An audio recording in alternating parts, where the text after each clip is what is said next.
Hello and welcome to another installment of Mastering Quantum Mechanics Through Problems. My name is Dr. Jacob Hudis, and today's problem is titled Spin 1/2 Essentials, Dirac Notation and Quantum States.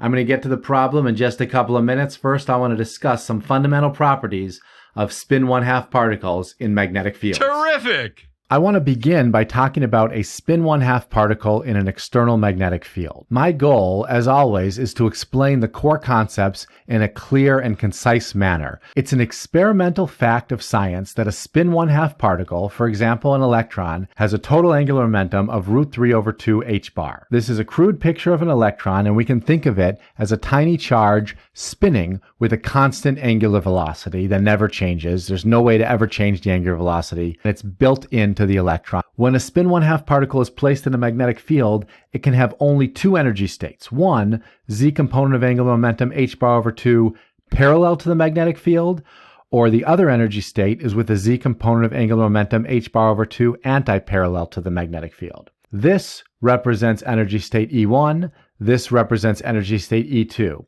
This red vector is an external magnetic field pointing upward. The black vector represents the angular momentum of the electron, so we can think of the electron as spinning about its axis, and the electron precesses around the magnetic field, and I'm going to get into that shortly. A spin 1/2 particle, such as an electron or a proton, exhibits a quantum mechanical property called spin, which acts like intrinsic angular momentum. In an external magnetic field, typically assumed to be pointing upward, the spin can align either parallel or anti-parallel to the field, corresponding to the system's two possible energy states. If the magnetic field is not aligned with the z-axis but is instead oriented at some angle, the system's energy eigenstates will no longer be purely spin up or spin down when written in the spin up, spin down z basis, which is the focus here. Instead, these eigenstates will be a linear combination of both, meaning the particle is in a quantum superposition of pointing up and down at the same time. This situation is a classic example of a two-state quantum system. The Hamiltonian, which represents the total energy of the system, can be expressed in different bases, such as the spin-up, spin-down basis. Shortly, I'm going to go through a problem to help you understand it. On this slide, I discussed the precession of a spin 1/2 particle in a magnetic field. Here's the picture of the electron in the external magnetic field. The electron has a total angular momentum of √3/2 h bar, and that's represented by this black arrow. The projection of the total angular momentum onto the z-axis is h bar/2. When the electron is placed in the magnetic field, the electron will precess about the magnetic field like this, maintaining a constant z component of angular momentum of h bar/2. The angular momentum will rotate about the z-axis, and the z projection of the angular momentum will never change. The precession occurs in the same direction for both spin up and spin down configurations following the right-hand rule. When you have spin up, the angular momentum precesses around the z-axis like this, and when you have spin down, the angular momentum precesses in the same exact direction. The opposite signs of the energies for spin up and spin down states lead to opposite directions of precession in the Hilbert space. This is a more advanced point, and this is beyond the scope of what I'm talking about here. This is something to keep in the back of your mind and try to learn about in the future, that the spins precess in the same direction in real space, but they precess in opposite directions in the Hilbert space. This is an animation to help you visualize this idea. This is a spin 1/2 particle. The vector going through the center is the total angular momentum, so the particle is spinning about its axis. The total angular momentum for a spin 1/2 particle is the square root of 3h bar/2. The projection along the z-axis is h bar/2. The magnetic field always starts from north and goes to south, and the particle will precess in the magnetic field. And if the magnetic field strength increases, the particle will precess quicker, but the projection along the z-axis never changes. It's always h bar/2. When the magnetic field is oriented at an angle to the z-axis, the spin state, when measured in the z basis, becomes a linear combination of spin up and spin down. This means there's a specific probability of measuring spin up and a different probability of measuring spin down. In this picture, the magnetic field is no longer along the z-axis, but it's at an angle. If you were to make a measurement in the z direction, it's in a certain probability distribution of z up and z down. Embracing this idea without trying to force connections to classical physics will make learning quantum mechanics easier and faster. This is the key concept, and it's challenging for those new to quantum mechanics. When the magnetic field is angled relative to the z-axis, this is the z-axis, the magnetic field is at an angle, the spin will precess around the magnetic field with a projection of h bar over 2 along the field's direction.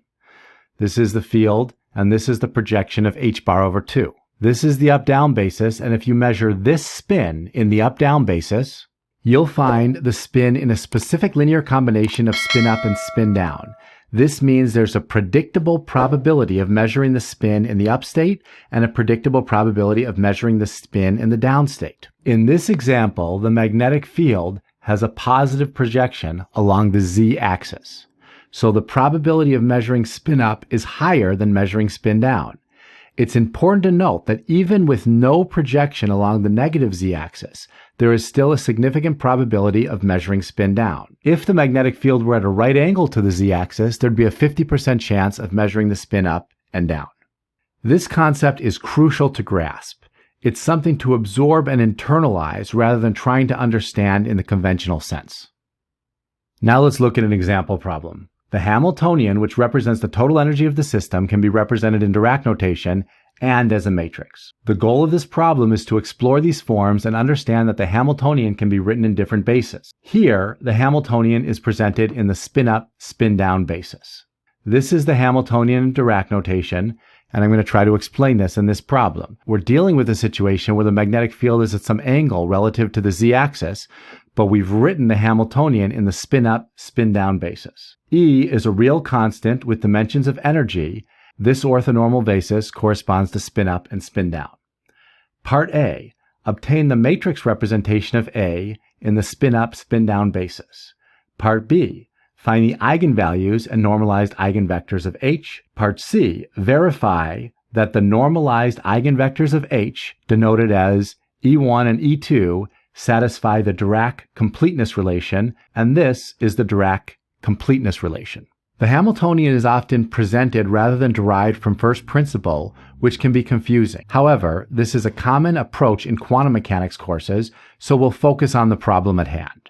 In this case, the Hamiltonian is not diagonal, meaning it has off-diagonal elements in the basis it's written in. As a result, an energy eigenstate in this basis will be written in linear combination of spin-up and spin-down states, implying that the magnetic field is not aligned with the z-axis. My aim is to help you visualize what's happening in quantum mechanics. Keeping this picture in mind should make it easier to grasp these difficult concepts.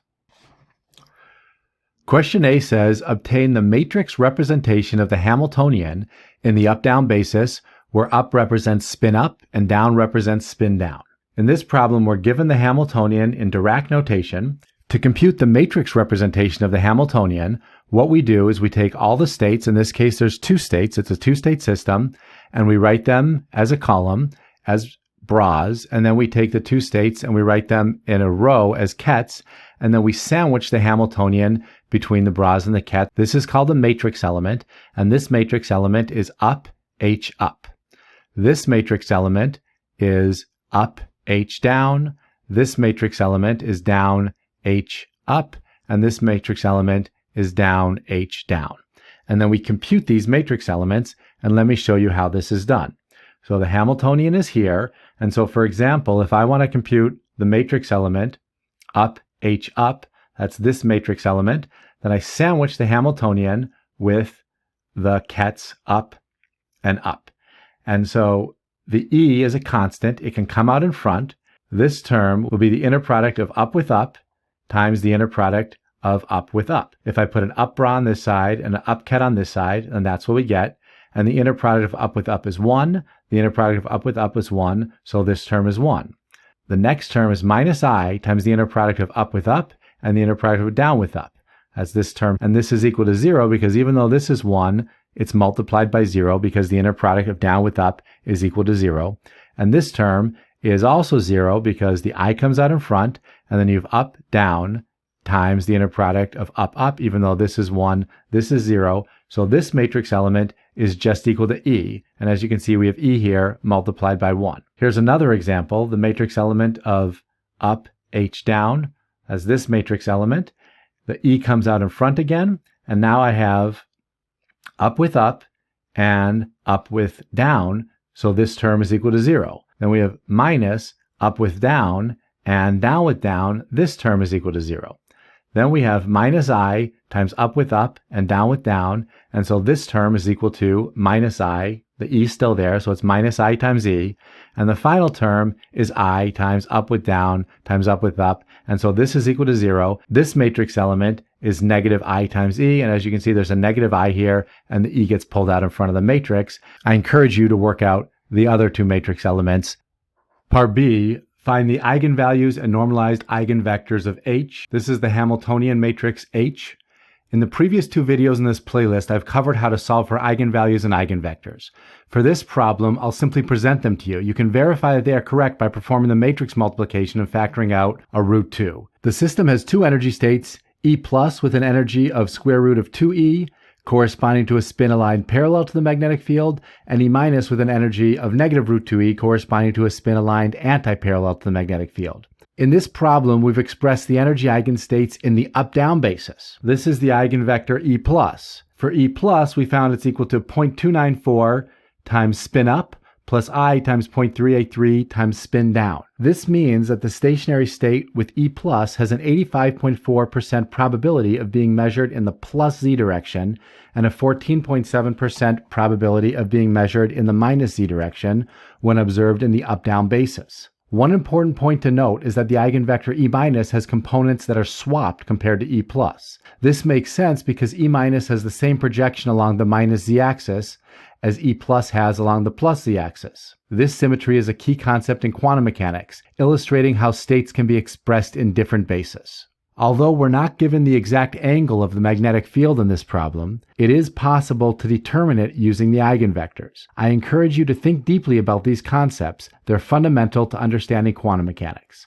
If you can explain how to find the angle of the magnetic field of the eigenvectors, leave a comment. I'll pin the best explanation and give you a shout out for mastering this tricky topic. These are the eigenvalues and these are the eigenvectors, but these are the eigenvectors written in the plus and minus Z basis. If I wrote the eigenvectors in the basis parallel to the magnetic field, this would just be 1, 0, and 0, 1. I'm running out of time. I didn't want to make this as long as it's gone. I'm going to go through part C quickly. Part C says verify that the normalized eigenvectors of H denoted as E1 as E2, or E plus and E minus, satisfy the Dirac completeness relation, and that's the outer product of E plus with E plus E minus with E minus has to equal to the identity matrix. This is a complete set of states. The outer product of E plus with E plus is written here, and the computation is here, and it's given by this matrix. The outer product of E minus with E minus is this matrix. You can compute it following the same procedure I did here. As you see, E plus outer product E plus E minus outer product E minus does equal to the identity matrix with a little bit of rounding error. Thanks for joining me for another installment of Mastering Quantum Mechanics Through Problems. I'm Jacob Hudis. If you're interested in math or physics tutoring, check out my website, acephysics.org. Please like, subscribe to my channel, and leave comments. Hello, I'm Dr. Jacob Hudis. If you need math or physics tutoring, please go to my website, acephysics.org, and book a lesson.